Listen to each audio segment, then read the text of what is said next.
All right, Shannon, get to work. So, because today was an easy, light day, and I only did a couple of videos outside of the review. Well, I did one video outside of the review, and I did the live stream. I thought, let's talk about Patrick Kane's 1,000th point tonight because he hit that 1,000th point tonight. So, he's the number one pick in 2007. Everybody knows he's going to be good. Everybody knows he should be great. We didn't know exactly how great. He is currently 31 years of age, which is important when it comes to hitting a milestone like he did today.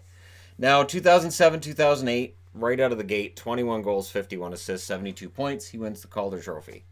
And we can see the passing. The funny thing with Kane is that the goal scoring is there, and at times it really shows. Certainly seasons it really shows, but he prefers to pass. He does prefer to be the setup man. 2008, 2009, 80 games played, 25 goals, 45 assists, 70 points. That year, Chicago made the playoffs. Now, before that season, everybody knew Chicago was kind of the sexy pick as a team that had missed the playoffs for a while that was going to get in. And then they were pretty darn good. 16 games played for Kane, 9 goals, 5 assists, 14 points. And it wasn't a matter of, are these guys going to win? It was, how far are they going to go? Are these guys going to win a Stanley Cup? 2009, 2010, the answer is yes. 82 games played by Kane, 30 goals, 58 assists, 88 points. Nice, well played by Patrick Kane, 88 points. 22 games in the playoffs, 10 goals, 18 assists, 28 points. He's a first-team All-Star that year. Not a trophy winner of any sort other than that Stanley Cup trophy, so that makes up for any individual hardware he didn't win.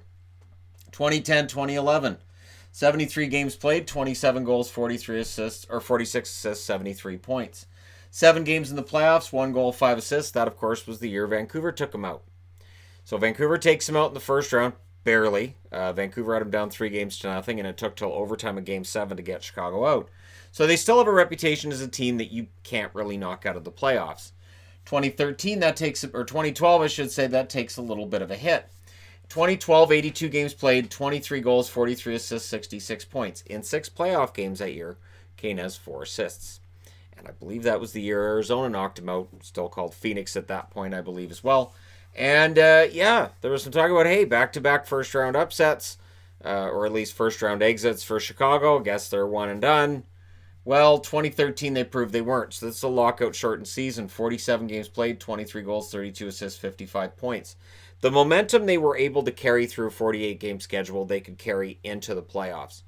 A team on an 82-game schedule, it's more difficult. Think of it this way. Right now, most teams have played 40-plus games, right? We're into the second half of the season. They've all played over 40 games. Just imagine if the playoffs was next week and how some of these teams with really strong momentum could potentially carry that over. Look at Pittsburgh right now as a good example of that. So Chicago took that momentum into the playoffs. They played 23 games, 9 goals, 10 assists, 19 points. And Patrick Kane is your Conn Smythe Trophy winner. So with a second Stanley Cup and a Conn Smythe Trophy, at that point we can already look at his resume and go, he has a good chance of being a Hall of Famer at some point. Well, he would continue building that resume, 2013, 2014, 69 games played, 29 goals, 40 assists, 69 points. In the playoffs, 19 games played, 8 goals, 12 assists, 20 points. They lost in the Western Conference Finals against the LA Kings in a series that was voted by NHL.com as the best series of the 2010s. And so, really, in all honesty, Chicago being out, sucks for Chicago fans. And yet, we got to see a series that was absolutely fantastic between LA and Chicago. They don't have any reason to hang their heads. But it does mean that in terms of official dynasties, they don't get that status. But in 2014, 2015, they do unofficially get that status with their third Stanley Cup in 6 years, 61 games played.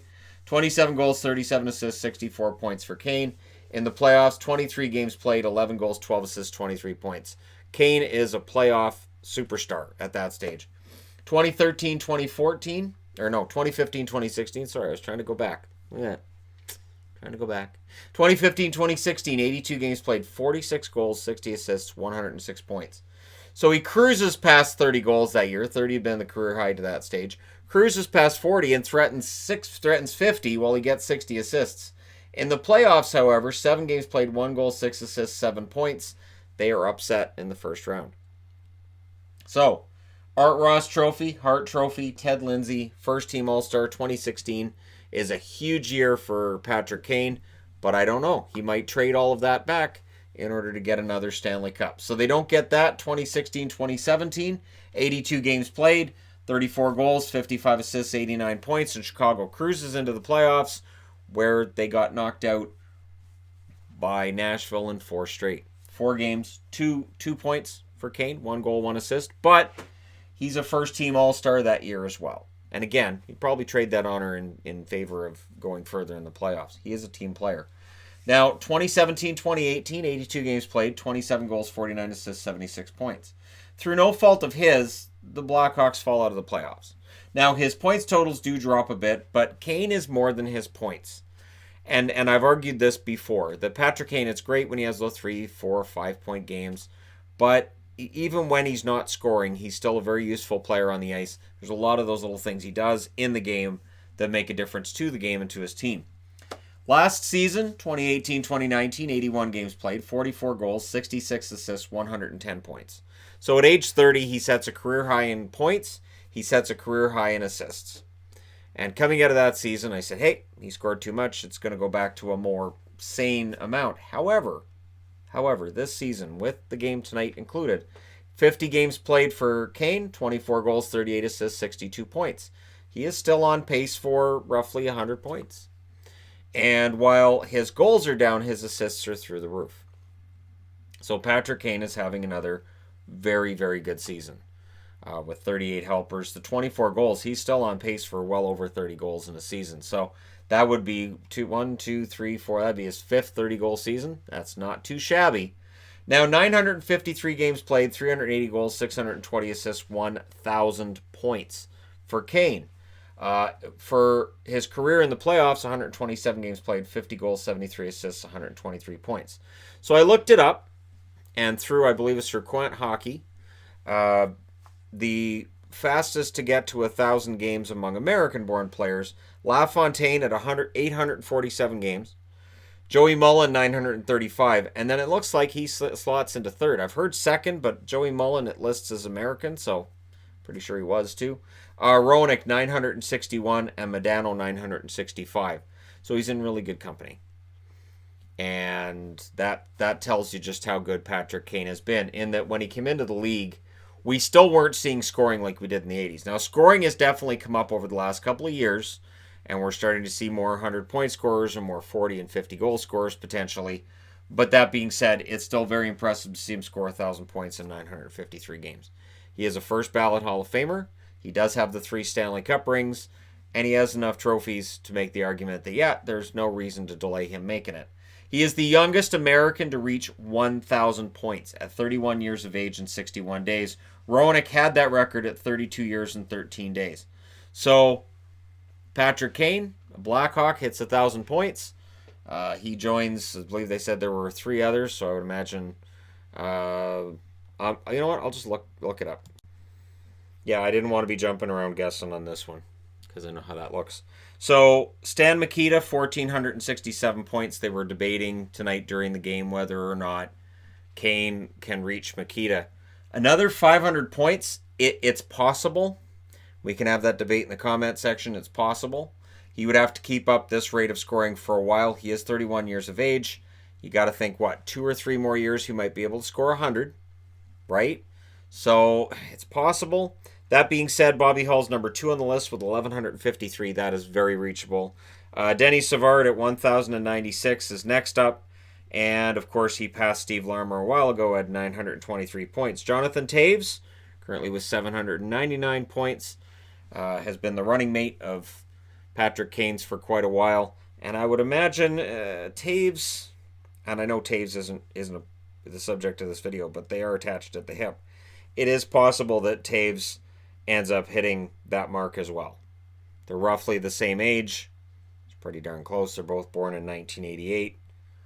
It's possible. It's possible that Toews gets another 200 points throughout the rest of his career. It all depends on health and all that wonderful stuff.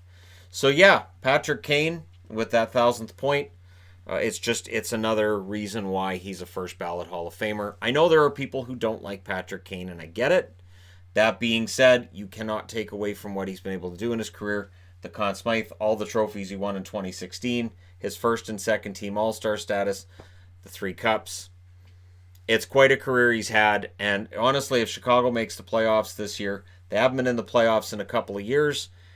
They should be quite hungry and quite ready to potentially knock out a team in the first round that you might not expect them to be able to knock out. Now, of course, the ultimate would be if Chicago gets in as a wild card and plays St. Louis. That'd be the ultimate first round matchup. That would be kind of a fantastic matchup. I have my fingers crossed that it happens, only because those teams tend to have pretty wild and crazy series. That being said, Patrick Kane tonight, 1,000 points. Congratulations to him. He sits 20 goals short of 400, so he probably doesn't reach that until next season, at which point I'll do a video based on that as well. That being said, thank you guys so much for all your support. Don't forget to hit like and subscribe if you're browsing your way through. You just happened upon this video. And that is the question. Does he eventually pass Stan Mikita, or is that record completely safe? I think it's safe, just because of how much more time he'd have to spend in the National Hockey League playing to get to 1,500 points almost. But let me know your thoughts. Thank you guys so much for watching. I will talk to you again soon.